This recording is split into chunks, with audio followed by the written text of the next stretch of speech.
जब हम आंखें बंद करते हैं तो हम अपने आत्मा के अंदर की गहराइयों में जाने की कोशिश करते हैं।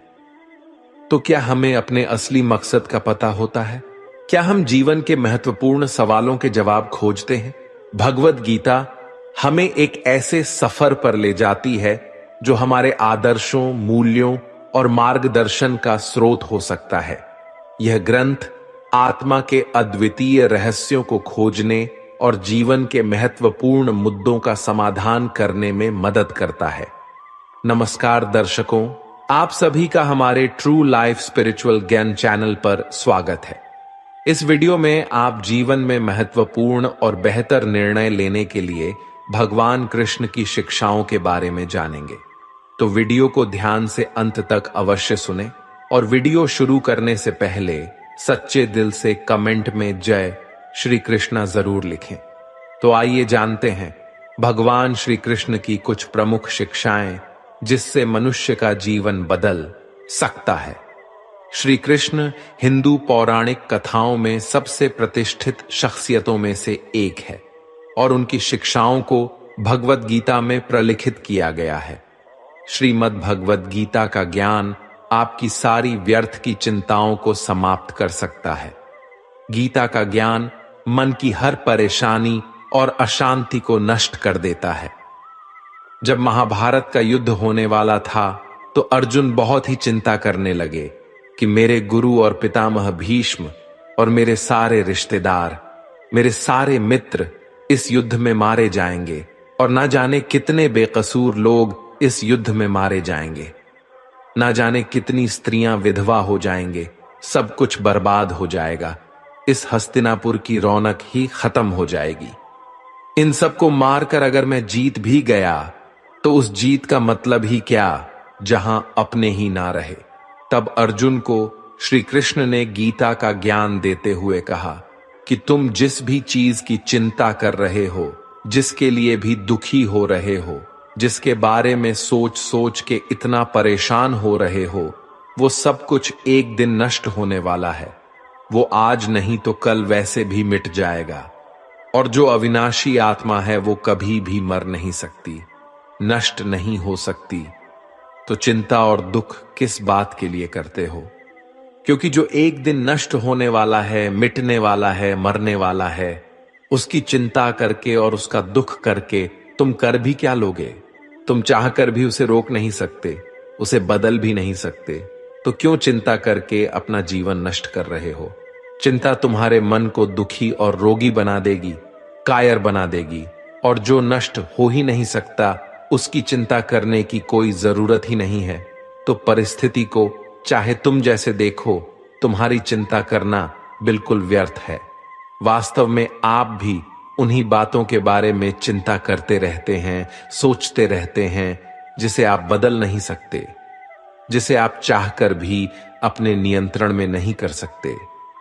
याद रखना, जो व्यक्ति चीजों को जितना नियंत्रण करने की कोशिश करेगा, जितना प्रयास करेगा कि जिंदगी मेरे हिसाब से चले, जो मैं चाहता हूं मुझे बस वो ही मिले, और जो चीज मैं नहीं चाहता हूं वो चीज मेरी जिंदगी में कभी ना आए, ऐसे ही व्यक्ति को सबसे ज्यादा चिंता और तनाव का सामना करना पड़ेगा। क्योंकि ये जिंदगी एक बहते पानी की तरह है और उसी पानी में दो तीन के बह रहे हैं, जिसमें से एक तीन का पानी की लहरों के साथ आनंद लेता हुआ बह रहा है। पानी जहां जा रहा है उसके बहने में वो उसका साथ दे रहा है। जहां जहां पानी जाएगा वहां वहां मैं भी इसके साथ आनंद लेता हुआ बहता रहूंगा। वो तिनका पानी के साथ बह रहा है, वो तिनका पानी के साथ नाचता हुआ जा रहा है, खुश होता हुआ जा रहा है। और एक दूसरा तिनका है जो उस पानी के बहाव के साथ लड़ रहा है। जहां ये पानी जा रहा है मैं उसका बहाव बदल दूंगा, इसके पानी को मैं वहां ले जाऊंगा जहां ले जाना चाहता हूं, क्योंकि मैंने अपनी मंजिल कहीं और सोच रखी है।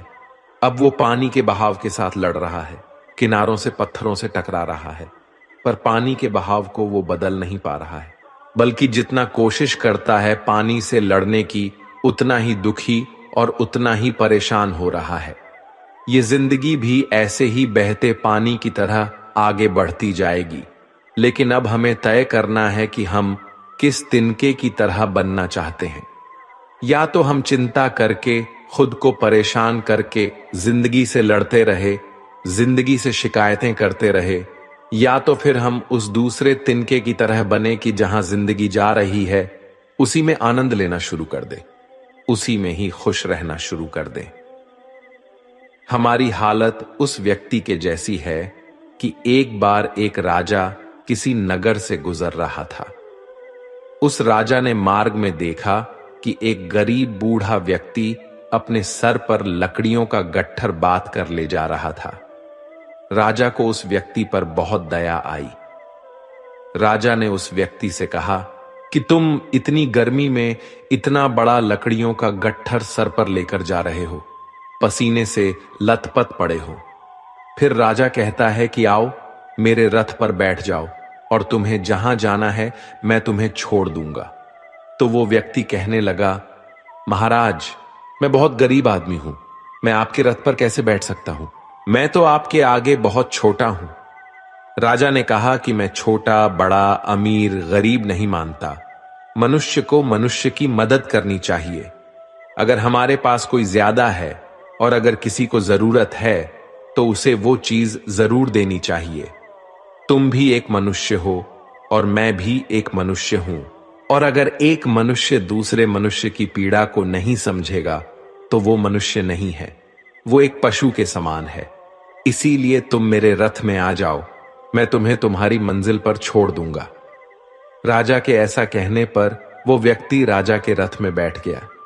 जब वो रथ चलने लगा तब राजा ने देखा कि व्यक्ति के सर से अभी भी पसीना बह रहा है। तब राजा ने गौर किया कि उस व्यक्ति ने अपने सर से वो लकड़ियों का गट्ठर उतारा ही नहीं है। राजा ने बोला, तुम अपने सर पर से ये लकड़ियों का गट्ठर लेकर क्यों बैठे हो? अब तो तुम मेरे रथ में सवार हो, ये लकड़ियों का गट्ठर मेरे रथ पर रख दो और तुम आराम से बैठ जाओ। तब वह व्यक्ति कहने लगा, नहीं नहीं महाराज, आपने मुझे अपने रथ पर बैठाया, मेरे लिए ये बहुत बड़ी सौभाग्य की बात है। मैं अपने लकड़ियों का वजन आपके रथ पर बिल्कुल नहीं आने दूंगा।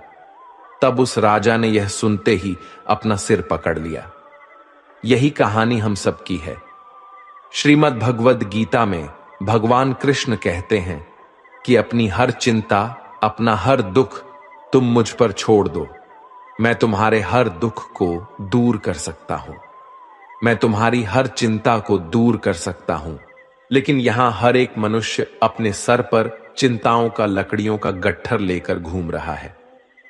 हालांकि कर कुछ नहीं सकता, ताकत कुछ भी नहीं है, लेकिन इंसान अपना जोर चलाता रहता है। हर इंसान को लगता है कि सब कुछ मैंने संभाल रखा है, मैं अगर कुछ ना करूं तो सब कुछ बर्बाद हो जाएगा, सब कुछ खत्म हो जाएगा। मैंने एक कहानी सुनी कि एक महल में एक छिपकली रहती थी। वो सब छिपकलियों की रानी थी। जब कहीं भी जाना होता था तो जो छिपकलियां उसके नीचे रहती थीं, वो उन्हें भेज देती थीं। वो खुद कहीं भी नहीं जाती थी। एक दिन सब छिपकलियों ने उससे पूछा कि तुम हमारी रानी हो, पर तुम कहीं भी नहीं जाती, बस इस महल में ही बैठी रहती हो। ऐसा क्या कारण है कि तुम कहीं बाहर ही नहीं निकलती? तब वो रानी छिपकली कहने लगी कि इस महल की छत को मैंने ही संभाल के रखा है। अगर मैं यहां से चली गई तो इस महल की छत भी गिर जाएगी। ऐसे ही हर एक मनुष्य को लगता है कि अगर मैं नहीं रहूंगा तो कोई काम नहीं हो पाएगा। हर इंसान ये वहम पाले बैठा है कि सब कुछ करने वाला मैं ही हूं और सब कुछ मुझे ही करना है। हालांकि इतनी भी शक्ति हमारे अंदर नहीं है कि हम अपनी सांस भी खुद ले सके, और प्रकृति ने ऐसा नियम बना रखा है कि हमारी सांसें अपने आप चलती हैं। अगर सांस लेने का काम हम पर छोड़ दिया जाए तो हम एक दिन भी जिंदा नहीं रह पाएंगे। इधर एक पल के लिए भी हम सांस लेना भूले और उधर सामने मौत आ जाएगी। और मनुष्य को सोचने की, चिंता करने की ऐसी बीमारी है कि वो सिर्फ आज की चिंता नहीं करता और ना ही सिर्फ अपने कल की चिंता करता है, वो अपने आने वाले 10, 20, 50 साल अपने बुढ़ापे तक की, अपने मरने के बाद तक की भी चिंता करता है। और एक बात याद रखना कि जो लोग बहुत ज्यादा सोचते हैं, बहुत ज्यादा चिंता करते हैं, उनमें कुछ भी करने की शक्ति ही खत्म हो जाती है, क्योंकि चिंता करने में ही उनकी सारी ऊर्जा नष्ट हो जाती है। ये कलयुग है। इस युग में लोग सोचते ज्यादा है और करते बहुत कम है। कलयुग का मनुष्य स्वभाव से आलसी और सिर्फ व्यर्थ की बातें सोचता रहता है। जिसे करना होता है वो ज्यादा सोचता नहीं है, वो उस कार्य को कर लेता है। पर आप अपने आसपास की दुनिया पर नजर डाल के देखो, आपको अधिकतर लोग ना करने वाले ही ज्यादा मिलेंगे। आपको अधिकतर लोग वही मिलेंगे जो या तो व्यर्थ की चिंता करेंगे, या तो सिर्फ आलस करेंगे, या सिर्फ बहाने ही देते रहेंगे कि इस वजह से मैं जिंदगी में आगे नहीं बढ़ पा रहा, कि इस कारण से मेरी जिंदगी अच्छी नहीं हो पा रही है। अगर मनुष्य सोचने के बजाय करना शुरू कर दे तो उसकी जिंदगी में कोई भी दुख, कोई भी समस्या ज्यादा देर तक टिक नहीं सकती है। आपके पास दो रास्ते हैं। या तो अगर आपके जीवन में कोई समस्या है तो उसके समाधान में लग जाओ, उसके सल्यूशन में लग जाओ। और अगर आपको भविष्य में आने वाले किसी समस्या का डर है तो उसकी चिंता तो आप छोड़ ही दो, क्योंकि जीवन वैसे कभी नहीं चलने वाला जैसा आपसे सोचते हो। जीवन की एक अलग ही गति है। आप अगर कभी गौर करोगे तो आपको यह समझ आ जाएगा कि आप जिंदगी में जिन बातों को लेकर चिंता करते हैं उनका कोई मतलब ही नहीं था। आपको लगेगा कि आप व्यर्थ की चिंता करते थे और जिंदगी ने कुछ और ही दिखा दिया। किसी नगर में एक बहुत धनी व्यक्ति रहता था। उसके पास इतना पैसा था जिसका हिसाब ही नहीं था।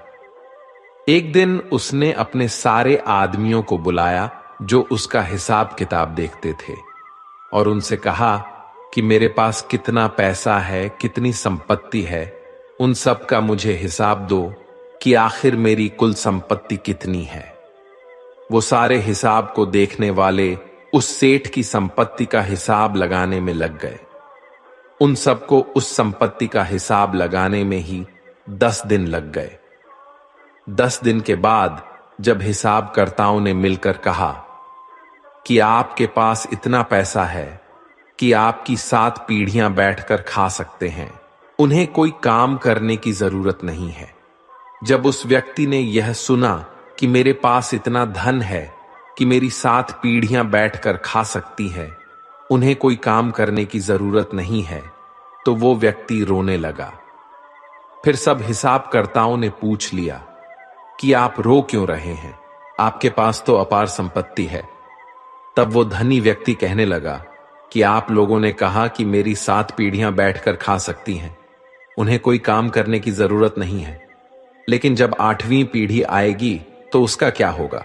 उन्हीं के बारे में मैं सोच सोच कर दुखी हो रहा हूं। यही आजकल के हर मनुष्य की समस्या है। आज सब ठीक है, लेकिन कल कुछ गलत ना हो जाए, उसकी चिंता में परेशान होते जा रहे हैं। किसी नगर में एक राजा रहता था। उसका राज्य बहुत बड़ा था और उसके राज्य के आसपास के जो भी राजा थे उनके साथ भी उसके बहुत अच्छे संबंध थे। लेकिन वो राजा चिंता करता रहता था कि अगर कल को ये सारे राजा मेरे शत्रु बन जाए, मुझ पर हमला कर दे, तो मेरा क्या होगा? मैं आगे कैसे जी पाऊंगा? मेरी जिंदगी आगे कैसे चल पाएगी? वह राजा बेवजह कि इन चिंताओं में उलझा रहता था।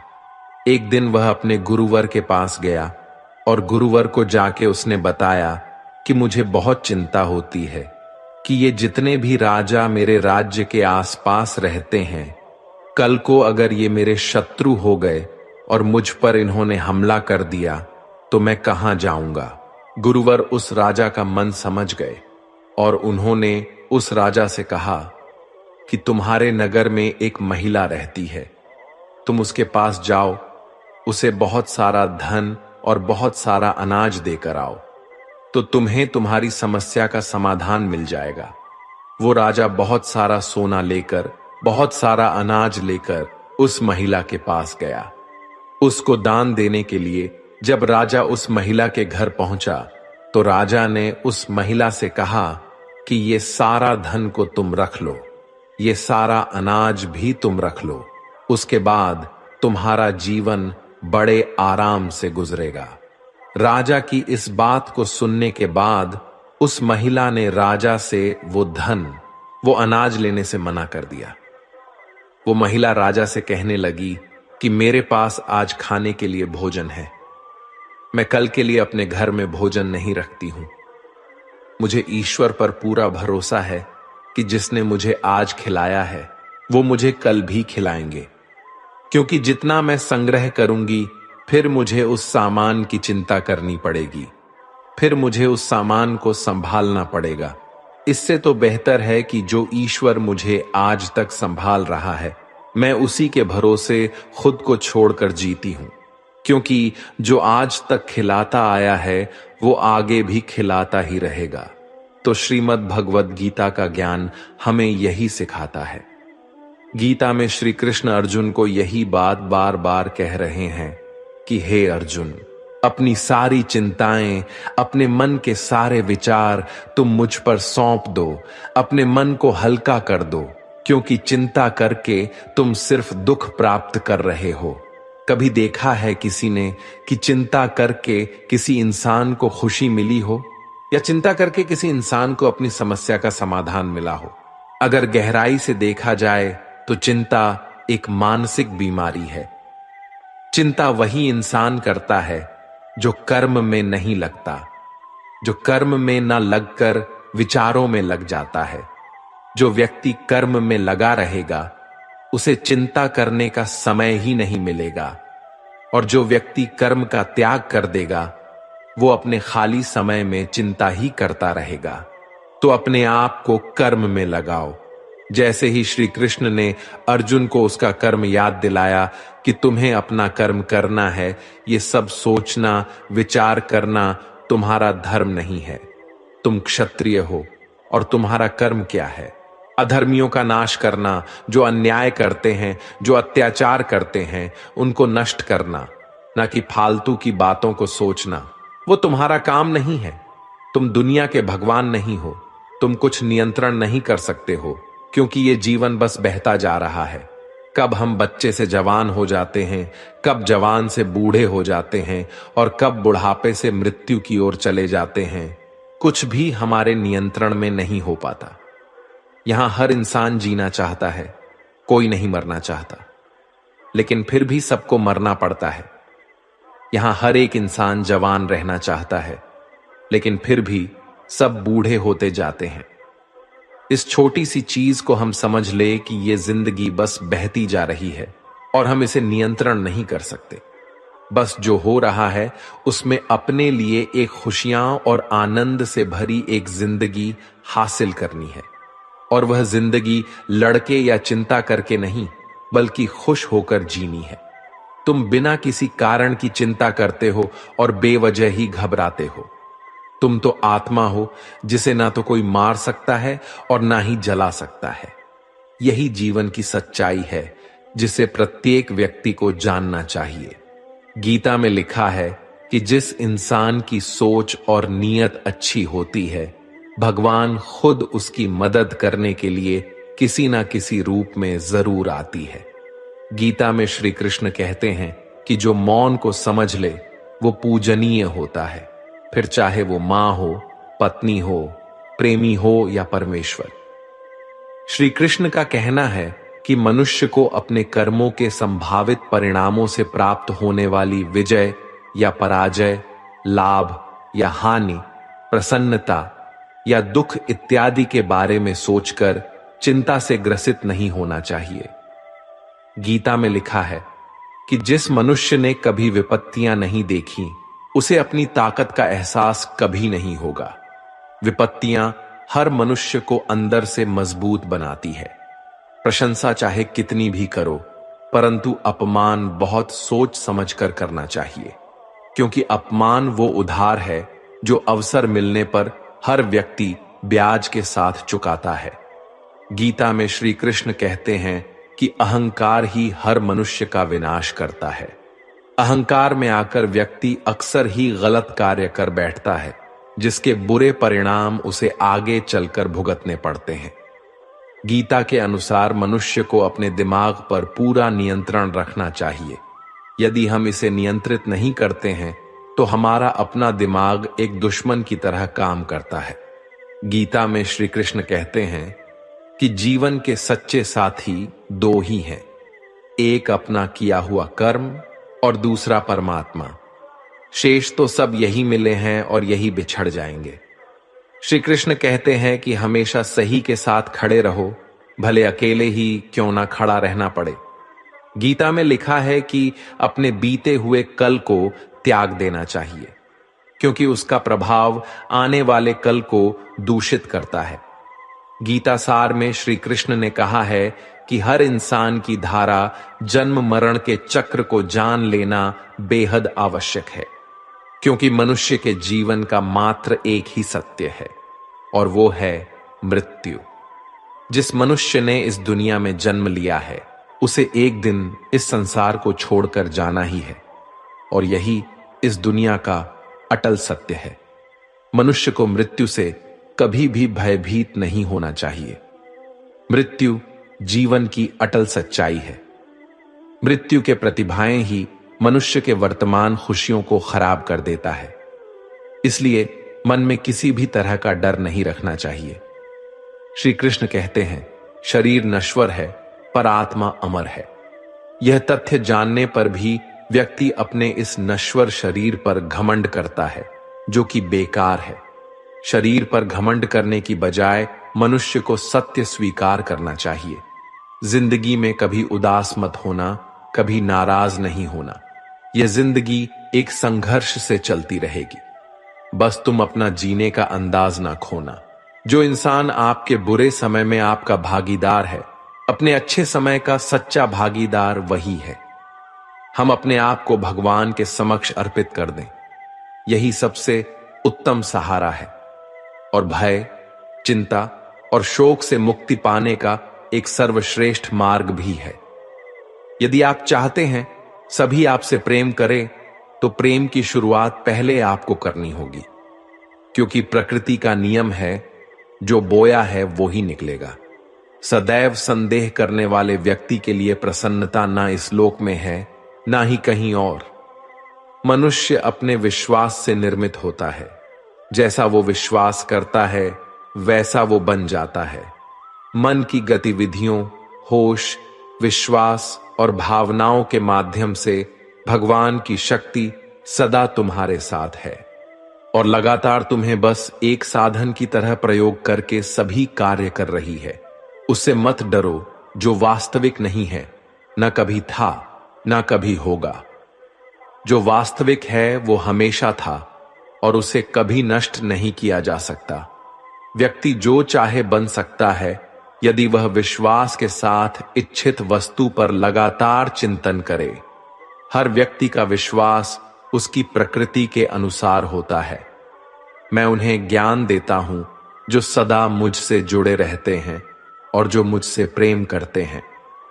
प्रबुद्ध व्यक्ति सिवाय ईश्वर के किसी और पर निर्भर नहीं करता। मैं धरती की मधुर सुगंध हूं, मैं अग्नि की ऊष्मा हूं, सभी जीवित प्राणियों का जीवन और सन्यासियों का आत्म संयम हूं। आप ही अपना मित्र और आप भी अपना शत्रु है, क्योंकि स्वयं का पतन और उद्धार दोनों आप निर्धारित करते हैं।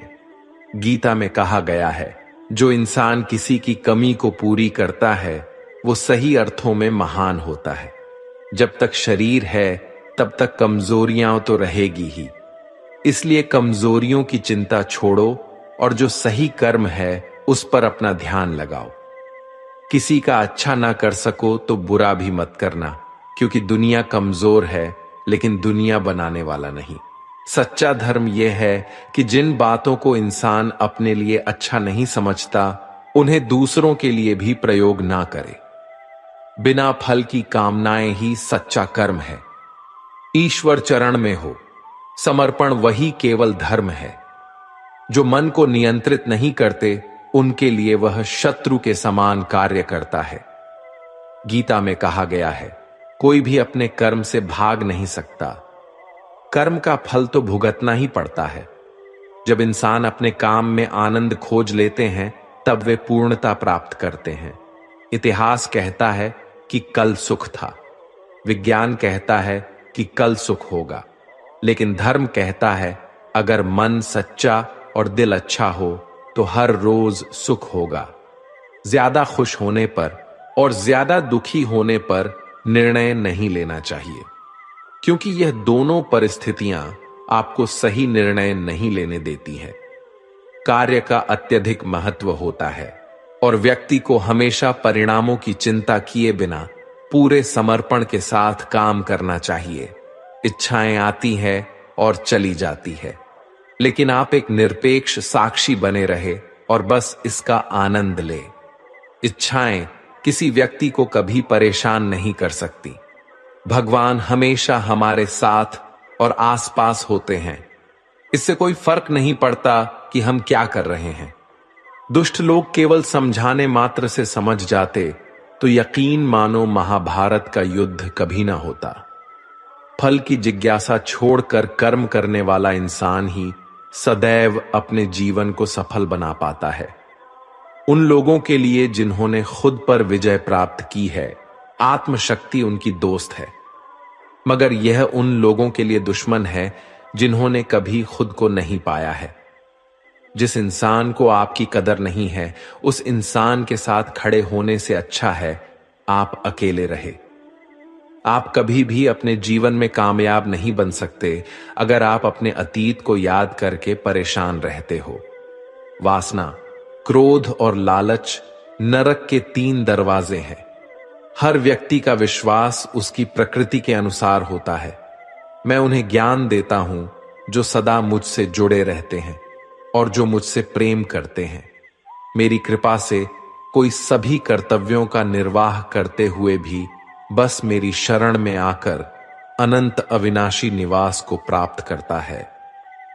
बुद्धिमान व्यक्ति कामुक सुख में आनंद नहीं लेता। जो कार्य में निष्क्रियता और निष्क्रियता में कार्य देखता है, वह एक बुद्धिमान व्यक्ति है। मैं धरती की मधुर सुगंध हूं, मैं अग्नि की ऊष्मा हूं, मैं ही सभी जीवित प्राणियों का जीवन भी और मैं ही सन्यासियों का आत्म संयम हूं। तुम उसके लिए शोक करते हो जो शोक करने के योग्य नहीं है और फिर भी ज्ञान की बातें करते हो। बुद्धिमान व्यक्ति ना जीवित और ना ही मृत व्यक्ति के लिए शोक करते हैं। बुद्धिमान व्यक्ति को समाज कल्याण के लिए बिना आसक्ति के काम करना चाहिए। कर्म मुझे बांधता नहीं, क्योंकि मुझे कर्म के प्रतिफल की कोई इच्छा नहीं। कर्म उसे नहीं बांधता जिसने काम का त्याग कर दिया है। आप अपने अनिवार्य कार्य करो, क्योंकि वास्तव में कार्य करना निष्क्रियता से बेहतर है। आत्मज्ञान की तलवार से काटकर अपने हृदय से अज्ञान के संदेह को अलग करके अनुशासित बनो। मनुष्य अपने विश्वास से निर्मित होता है। जैसा वो विश्वास करता है वैसा वो बन जाता है। इस जीवन में मनुष्य ना तो कुछ खोता है और ना ही कुछ व्यर्थ होता है। मन अशांत है और उसे नियंत्रित करना कठिन है, लेकिन अभ्यास से इसे वश में किया जा सकता है। केवल मन ही किसी का मित्र और शत्रु होता है। व्यक्ति या जीव का कर्म ही उसके भाग्य का निर्माण करता है।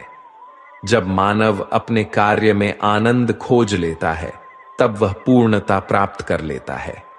क्रोध से भ्रम पैदा होता है, भ्रम से बुद्धि व्यग्र होती है। जब बुद्धि व्यग्र होती है, तब तर्क नष्ट हो जाता है। जब तर्क नष्ट होता है, तब व्यक्ति का पतन हो जाता है। सदैव संदेह करने वाले व्यक्ति के लिए प्रसन्नता ना इस लोक में है, ना ही कहीं और। मन की गतिविधियों, होश, विश्वास और भावनाओं के माध्यम से भगवान की शक्ति सदा तुम्हारे साथ है और लगातार तुम्हें बस एक साधन की तरह प्रयोग करके सभी कार्य कर रही है। ज्ञानी व्यक्ति ज्ञान और कर्म को एक रूप में देखता है, वही सही मायने में देखता है। प्रबुद्ध व्यक्ति के लिए गंदगी का ढेर, पत्थर और सोना सभी एक समान है। निर्माण केवल पहले से मौजूद चीजों का प्रक्षेपण है। उससे मत डरो जो वास्तविक नहीं है, ना कभी था, ना कभी होगा। जो वास्तविक है वो हमेशा था और उसे कभी नष्ट नहीं किया जा सकता। जन्म लेने वाले के लिए मृत्यु उतनी ही निश्चित है जितना कि मृत्यु होने वाले के लिए जन्म लेना। इसलिए जो अपरिहार्य है उस पर शोक मत करो। जो मन को नियंत्रित नहीं करते उनके लिए वह शत्रु के समान कार्य करता है। भगवान या परमात्मा की शांति सिर्फ उनके साथ ही होती है जिसके मन और आत्मा दोनों में एकता हो, जो इच्छा और क्रोध से पूर्ण रूप से मुक्त हो एवं जो अपने अंदर की आत्मा को सही मायने में जानता हो। हर व्यक्ति श्री कृष्ण से जुड़ा है और श्री कृष्ण हर व्यक्ति से जुड़े हैं। वही हमारे आदि, मध्य और अंत है। ठंड या गर्मी, सुख या दर्द का अनुभव, ये अनुभव क्षण भंगुर है। वे आते हैं और जाते हैं, उन्हें धैर्यपूर्वक सहन करें। समय हमेशा चलता रहता है, कभी रुकता नहीं। यदि आज बुरा समय है तो कल अच्छा होगा। इसलिए आप बिना किसी स्वार्थ के सिर्फ कर्म कीजिए, फल समय खुद देगा। मैं किसी का भाग्य निर्माण नहीं करता। हर व्यक्ति अपना भाग्य स्वयं बनाता है। पृथ्वी, जल, अग्नि, वायु, आकाश, मन, बुद्धि और अहंकार, ये मेरी प्रकृति के 8 विभाग हैं। जो कुछ हुआ अच्छे के लिए हुआ, जो हो रहा है अच्छे के लिए हो रहा है, जो होगा वह भी अच्छे के लिए ही होगा। आप वही है जिसमें आप विश्वास करते हैं। आप वह बन जाते हैं जो आप मानते हैं कि आप बन सकते हैं। जिस इंसान के चारों तरफ नकारात्मक लोग रहते हैं, उस इंसान का मंजिल से भटक जाना तय है। जो कुछ भी है वो वर्तमान में है।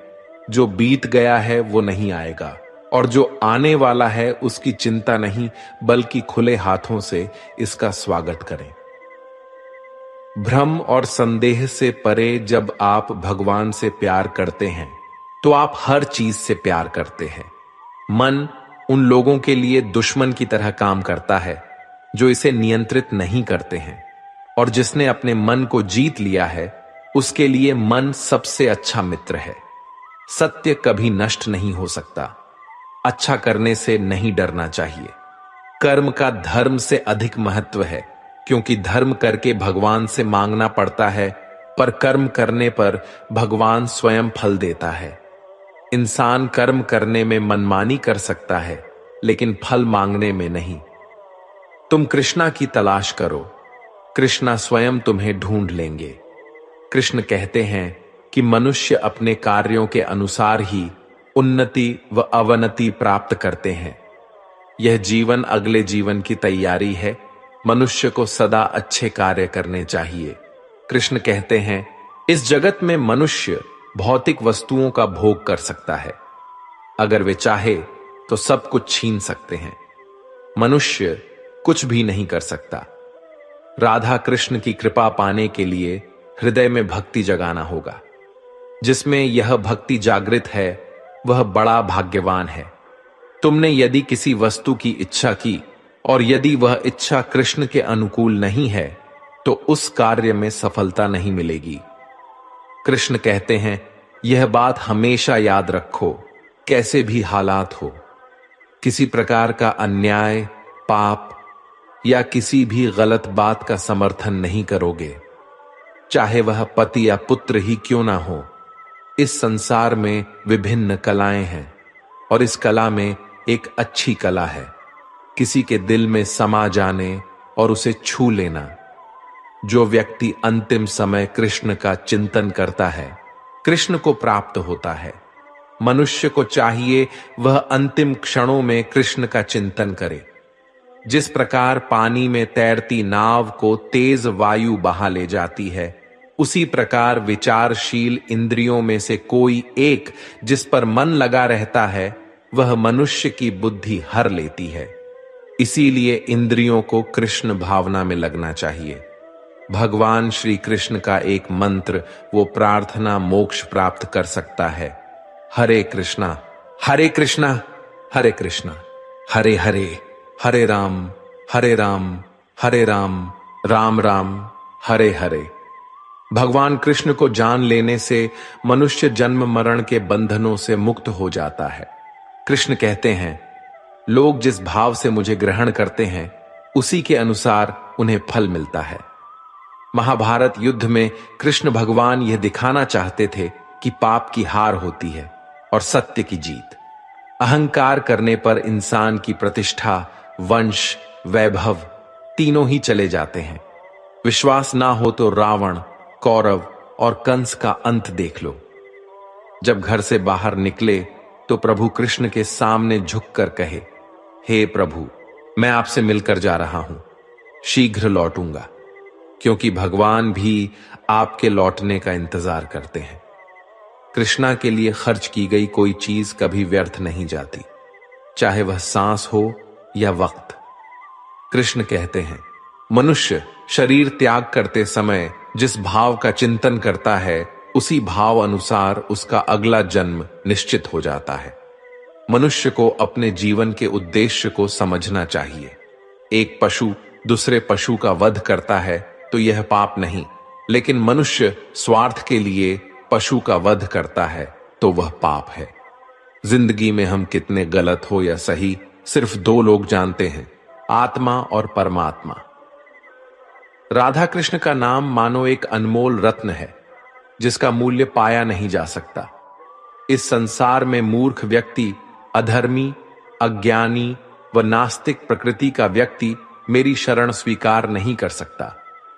स्वर्ग में सब कुछ है लेकिन मौत नहीं है। गीता में सब कुछ है लेकिन झूठ नहीं है। दुनिया में सब कुछ है लेकिन किसी को सुकून नहीं है। और आज के इंसान में सब कुछ है लेकिन सब्र नहीं है। किसी ने क्या खूब कहा है, ना खुशी खरीद पाता हूं ना ही गम बेच पाता हूं, फिर भी मैं ना जाने क्यों हर रोज कमाने जाता हूं। हमें अपनी जिंदगी मुश्किल इसलिए लगती है क्योंकि हम आसानी से मिली हुई चीजों की कदर नहीं करते।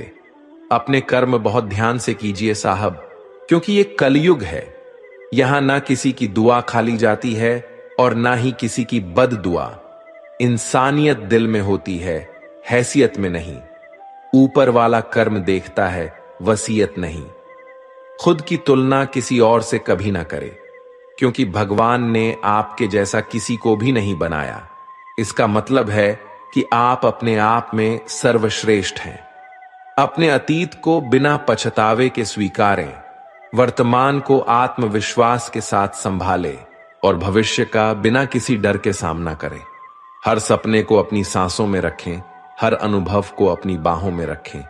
आप हर मुश्किल से जीत सकते हैं, बस अपने लक्ष्य को अपनी आंखों में रखें। चलो मान लिया कि आज वक्त बुरा है, लेकिन एक बात याद रखना कि ये बुरा वक्त ही इंसान को कुछ नया सिखा कर जाता है। इंसान सफल तब होता है जब वह दुनिया को नहीं, खुद को बदलना शुरू कर देता है। दिमाग ठंडा हो तो फैसले गलत नहीं होते और भाषा मीठी हो तो अपने दूर नहीं होते। दिल के अच्छे होने से अच्छा है पहले आप जुबान से अच्छे बने, क्योंकि लोगों का वास्ता पहले जुबान से पड़ता है। दिल तक तो कुछ खास लोग ही पहुंच पाते हैं। स्वीकार करने की हिम्मत और सुधार करने की नीयत हो तो इंसान कुछ भी कर सकता है। जीवन में सबसे बड़ी खुशी तब होती है जब हम किसी इंसान को अपनी वजह से खुश देखते हैं। अगर यकीन ना हो तो आजमा कर देख लेना। जिस व्यक्ति के अंदर धैर्य नहीं है उसका ना तो कोई वर्तमान है और ना ही कोई भविष्य। इस दुनिया में रहने की दो ही सबसे अच्छी जगह है, किसी के दिल में और दूसरा किसी की दुआओं में। सिर्फ सोच का ही फर्क होता है, वरना समस्याएं आपको कमजोर नहीं बल्कि मजबूत बनाने आती है। आपके कर्म ही आपकी पहचान है, वरना एक ही नाम के तो इस दुनिया में हजारों इंसान हैं। जीवन में सिर्फ ज्ञान होना उपयोगी नहीं, उसका उपयोग कैसे और कब करना है उसका ज्ञान होना सबसे उपयोगी है। समय और भाग्य पर कभी भी अभिमान मत करो, क्योंकि ये दोनों ही परिवर्तनशील है। श्री कृष्ण कहते हैं कि कर्म तेरे अच्छे हैं तो किस्मत तेरी दासी है, नीयत तेरी अच्छी है तो घर में मथुरा काशी है। लोग तुम्हारे स्वाभिमान की तब तक परवाह नहीं करेंगे जब तक कि तुम खुद को साबित करके नहीं दिखा देते कि हम जो भी कर्म करते हैं, चाहे वह सही हो या गलत, हमें एक दिन भोगना ही पड़ता है। जिंदगी अगर हंसाए तो समझ लीजिए कि अच्छे कर्मों का फल मिल रहा है, और जिंदगी अगर रुलाए तो समझ लीजिए यह भी आपके कोई बुरे कर्मों का फल मिल रहा है। कर्म तो हम सभी करते हैं, अच्छे कर्म करेंगे तो अच्छा फल मिलेगा, और अगर अच्छे कर्म नहीं करेंगे तो बुरा फल ही मिलेगा। ये जो कर्म हम करते हैं, अच्छे या बुरे, ये हमें कभी छोड़ते नहीं हैं। हमें इनका फल आज नहीं तो कल जरूर मिलना होता है। लेकिन कई बार जब हमें बहुत दुख मिल रहे होते हैं, तब हम बोलते हैं कि हमने तो कोई बुरा कर्म नहीं किया, हमने तो किसी का कभी बुरा किया ही नहीं, फिर हमें क्यों इतने दुख मिल रहे हैं। लेकिन दोस्तों, हमने कर्म किए जरूर होते हैं।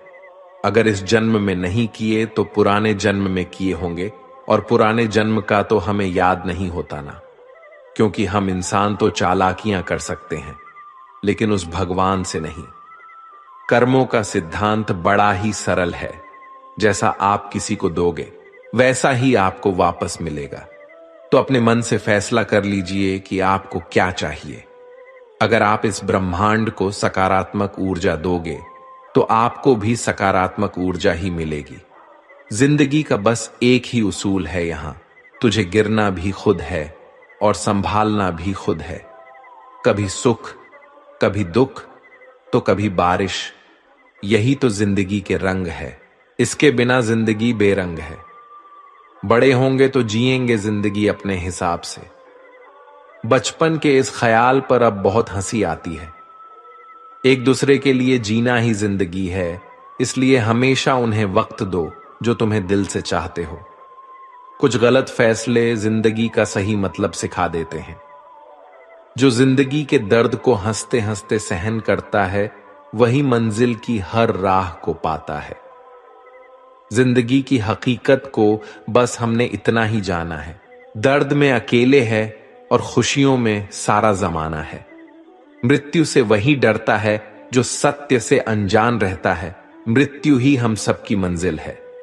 जिंदगी तो कुछ दिनों की मेहमान है, आपके समय सही थे इसे कोई भी याद नहीं रखता है, लेकिन आप कब गलत थे इसे सब याद रखते हैं। अगर जीवन में अकेलापन है तो भगवान को अपना मित्र बना लो, फिर कोई भी तुम्हें सफल होने से नहीं रोक सकता। पैसे से नहीं बल्कि मन से अमीर बने, क्योंकि मंदिरों में सोने के कलश भले ही लगे हों, लेकिन माथा हमेशा पत्थर की सीढ़ियों पर ही झुकाना पड़ता है। इससे फर्क नहीं पड़ता कि आप कहां से हैं, आप कौन हैं, आप क्या कर चुके हैं। आप हमेशा कुछ नया कर सकते हैं और खुद को बेहतर बना सकते हैं। वक्त कहता है मैं किसी का नहीं, ना कोई मेरा है ना मैं किसी का। जो कोई ने मुझे अहमियत दी उसकी मैं जिंदगी संवार दूं, और जो कोई मुझे अहमियत ना दे उसका मैं सब कुछ छीन लूं। पुराने समय में किसी आश्रम में गुरु अपने एक शिष्य के साथ रहते थे। गुरु बहुत विद्वान थे, आसपास के लोग उनके प्रवचन सुनने आते थे। उनका शिष्य बहुत आलसी था, इस वजह से गुरु को शिष्य के भविष्य को लेकर चिंता रहती थी। शिष्य की शिक्षा पूरी होने वाली थी, लेकिन वह अभी तक समय का मूल्य नहीं समझ सकता था। वह किसी भी काम को टालते रहता था। गुरु ने सोचा कि शिष्य को समय का महत्व नहीं समझाया तो इसका जीवन बर्बाद हो सकता है।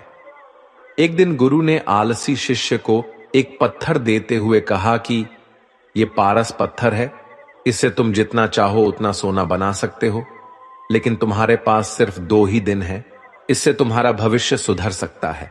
मैं दूसरे गांव जा रहा हूं, 2 दिन बाद आश्रम लौट आऊंगा, तब मैं तुमसे ये पत्थर वापस ले लूंगा। इस पत्थर से तुम लोहे की जिस चीज को स्पर्श करोगे वह सोने की हो जाएगी। चमत्कारी पत्थर देकर संत आश्रम से निकल गए। आलसी शिष्य बहुत खुश था। उसने सोचा कि मैं इस पत्थर से इतना सोना बना लूंगा कि मेरा पूरा जीवन ऐश और आराम से व्यतीत हो जाएगा। उसने विचार किया कि अभी तो मेरे पास 2 दिन हैं। एक दिन आराम कर लेता हूं, अगले दिन सोना बना लूंगा। ये सोचकर वह सो गया। पूरा दिन और पूरी रात सोने के बाद जब वह उठा तो उसने योजना बनाई कि आज बहुत सारा लोहा लेकर आना है और उसे सोना बनाना है। आश्रम से बाहर जाने से पहले वह खाना खाने बैठ गया। पेट भर खाना खाया तो उसे नींद आने लगी। अब वह सोचने लगा कि कुछ देर सो लेता हूं। सोना बनाने का काम तो छोटा है, शाम को कर लूंगा। लेटे ही उसे नींद आ गई। वह गहरी नींद में था, उसे मालूम भी नहीं चला और सूर्यास्त हो गया। दिन खत्म होते ही गुरु आश्रम में लौट आए और गुरु ने शिष्य से वह पत्थर वापस ले लिया। अब शिष्य को इस बात एहसास हो गया कि आलस्य की वजह से उसने सुनहरा अवसर खो दिया है। शिष्य ने गुरु के सामने संकल्प लिया कि अब से वह कभी भी समय को बर्बाद नहीं करेगा और आलस्य को त्याग देगा। इसके बाद शिष्य का जीवन बदल चुका था। वह मेहनत करने लगा और जल्दी ही उसने अपनी मेहनत से धन कमाना भी शुरू कर दिया। तो दर्शकों, हमेशा याद रखना कि जीवन में आगे बढ़ना है तो आलस्य करना आज ही छोड़ दो। आलस्य एक ऐसी चीज है कि उसी की वजह से मनुष्य का जीवन नष्ट हो जाता है। बहुत बार ऐसा देखने को मिलता है। जो ज्यादा भगवान का पूजा पाठ करता है वही सबसे ज्यादा दुखी होता है, जबकि कोई नास्तिक आदमी जो भगवान को नहीं मानता, कभी पूजा पाठ नहीं करता, कभी संतों का संग नहीं करता, वह सबसे ज्यादा सुखी जीवन जीता है। यह सब चीजें देखकर कभी कभी तो ऐसा लगता है कि भगवान ही गलत है, भगवान का न्याय ही गलत है। यह कोई कहानी नहीं है, ऐसा हर किसी के साथ होता है। भगवान श्री कृष्ण ने स्वयं इसका उत्तर दिया है। आखिर ज्यादा पूजा पाठ करने वाले लोग दुखी और परेशान क्यों रहते हैं?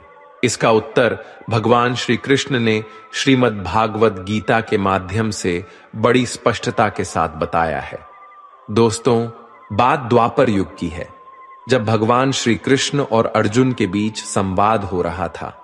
तब अर्जुन ने भगवान श्री कृष्ण से पूछा कि माधव, जो लोग ज्यादा पूजा पाठ करते हैं वह ज्यादातर दुख और परेशान रहते हैं, इसके पीछे क्या कारण है? जबकि जो लोग भगवान का नाम भी नहीं लेते, भगवान का स्मरण बिल्कुल भी नहीं करते और हमेशा गलत कार्य में लिप्त रहते हैं, उन लोगों को मैं सुखी देखता हूं। इसके पीछे का रहस्य मुझे समझाने का प्रयास करें। तब भगवान श्री कृष्ण ने एक छोटी सी कहानी के माध्यम से अर्जुन को इसका उत्तर दिया। आइए जानते हैं उस छोटी सी कहानी के बारे में। एक गुरु के 2 शिष्य थे। दोनों ही पढ़े लिखे विद्वान थे। दोनों में फर्क सिर्फ इतना था कि एक भगवान को मानने वाला था और दूसरा भगवान को न मानने वाला नास्तिक था। एक ऐसा था जहां पर भगवान की कथा होती थी, जहां सत्संग होता था, जहां भजन होता वहां दौड़ के चला जाता और भगवान की पूजा पाठ करने लगता। दूसरा शिष्य इन सब चीजों से दूर था। वह शराब पान भी करता था, वेश्याओं के साथ नमन करता था। सारी बुरी आदतें दूसरे शिष्य में थीं। एक दिन क्या हुआ, एक शिष्य शराब पीकर अनाप शनाप बोलते हुए रास्ते में पैदल चलते हुए अपने घर को जा रहा था। अचानक उसको रास्ते में पैसों से भरा एक बैग मिल जाता है। उसकी खुशी का ठिकाना नहीं रहता। वह जोर जोर से चिल्लाते हुए सबको बताता है, मुझे आज पैसों से भरी बैग की थैली मिल गई, मेरा जीवन सफल हो गया। इन पैसों से अपने जीवन की आवश्यकताओं की पूर्ति करूंगा। वही दूसरा मित्र मंदिर से भजन करते हुए अपने घर को जा रहा था। अचानक उसकी पैर में एक बड़ी कांटे चुभ जाती है, रक्त निकलने लगता है। ठीक उसी समय दूसरा शिष्य भी वहीं पहुंचता है और हंसते हुए उसको बोलने लगता है, क्यों, तुम ही हो ना जो सबसे ज्यादा पूजा पाठ करते हो, भगवान का भी भजन करते हो। क्या दिया तुम्हारे भगवान ने तुम्हें? मुझे देखो, मैं कभी मंदिर नहीं गया और ना ही मैंने कोई भी काम अच्छा किया। मेरे घर में भगवान का मंदिर भी नहीं है। मैंने कभी अपने घर में सत्यनारायण का कथा नहीं कराया, भगवान के सामने कभी माथा नहीं टेका। फिर भी मैं कितना संपन्न हूं, अमीर हूं। मेरे पास पैसों की कोई कमी नहीं है। सबसे ज्यादा सुखी जीवन मैं ही जी रहा हूं। अच्छे शिष्य को उसकी बात चुभने लगी। उसने मन ही मन विचार किया, हां, ये तो सच बोल रहा है। मैं कितना पूजा करता हूं और वह कुछ नहीं करता, फिर भी कितना सुखी है। इतना सोचते हुए वह अपने गुरु के पास चला जाता है और यही प्रश्न गुरु से करता है। गुरु जी मुस्कुराते हुए बोले, भगवान जो करते हैं अच्छे के लिए ही करते हैं। जिसकी जैसी योग्यता होती है उसको उसी के अनुसार फल देते हैं। अब तुम्हारे प्रश्नों का उत्तर तुम जानते हो। भगवान ने तुम्हारे पैर में ही क्यों चुभाई काटे और उसको पैसों से भरी हुई बैग क्यों मिली?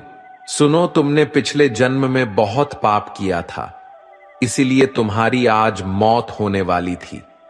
तुम बच गए क्योंकि तुम मंदिर गए थे, तुमने भगवान की पूजा की थी। यही एक कारण है कि तुम्हारी मौत ना होकर सिर्फ एक ही काट चुभा। अब तुम्हारे मित्र की बात करते हैं। पूर्व जन्म में वह एक संत महापुरुष था, इसलिए उसकी 8 किस्मत बदलने वाली थी। करोड़ों की संपत्ति का मालिक बनने वाला था, मगर इस जन्म में उसने कोई भी अच्छा काम नहीं किया। इसलिए पूर्व जन्म के फल के अनुसार उसको थोड़े पैसे ही मिले, जबकि वो अरबों की संपत्ति का मालिक बनने वाला था। भगवान को दोष देना छोड़ दो, अपने वर्तमान के समय का सदुपयोग करो, भविष्य अपने आप सुधर जाएगा। इस प्रकार उसकी आंखें खुल गईं और वह फिर से अपने पूजा पाठ में लग गया। जब हम प्रार्थना करते हैं तो ईश्वर हमारे कहने से ज्यादा सुनता है। जितना हम पूछते हैं उससे ज्यादा जवाब देता है। जितना हम कल्पना करते हैं उससे ज्यादा अपने समय में और अपने तरीके से देता है। समय का चक्र बहुत तेज चलता है, इसलिए ना तो बल का अहंकार करे, ना ही अपने धन का। जीवन में वाणी को संयम ही रखना अनिवार्य है, क्योंकि वाणी से दिए हुए घाव कभी भरे नहीं जा सकते। जीवन में कभी मौका मिले तो किसी के लिए सारथी बनना, स्वार्थी नहीं। जैसे पानी को अगर दूध में मिलाया जाए तो वह दूध की तरह हो जाता है। यदि वही पानी अगर कीचड़ में मिलाया जाए तो कीचड़ बन जाएगा। हमेशा वो काम करे जो सही है, वो ना करे जो आसान है। करीबी और गरीबी का सिखाया हुआ सबक इंसान को अंदर से बदलने पर मजबूर कर देता है। जिस तरीके से बात करते हो उस तरीके से सुनना भी पसंद करो।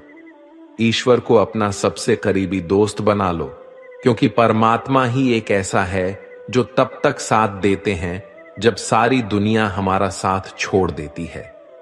ऐसे लोगों से दोस्ती बनाए रखिए जो आपको बेहतर बनाने के लिए प्रेरित करता हो, जो आपको अपनी जवाबदारी माने और आपका ख्याल रखें, जो आपको अपना समझे और अपना घर जैसा महसूस कराएं, जो आपकी सहायता करे और आपको समझे। अमीरी गरीबी से इसका कोई लेना देना नहीं। रोने वाले महलों में भी रोते हैं और किस्मत में खुशी तो झोपड़ी में भी हंसी गूंजती है। विश्वास में वो शक्ति है जिससे उजड़ी हुई दुनिया में प्रकाश लाया जा सकता है। विश्वास पत्थर को भगवान बना सकता है और विश्वास भगवान के बनाए इंसान को पत्थर दिल बना सकता है। किसी की यादों में घुट घुट कर मरने से अच्छा है कि आप अपनी ताकत को अपने लक्ष्य पर लगाओ और इतने सफल बन जाओ कि एक दिन आपको छोड़ने वाला पछताने लगे। कामयाब व्यक्ति की चमक लोगों को दिखाई देती है। उसने कितने अंधेरे देखे हैं ये कोई नहीं जानता।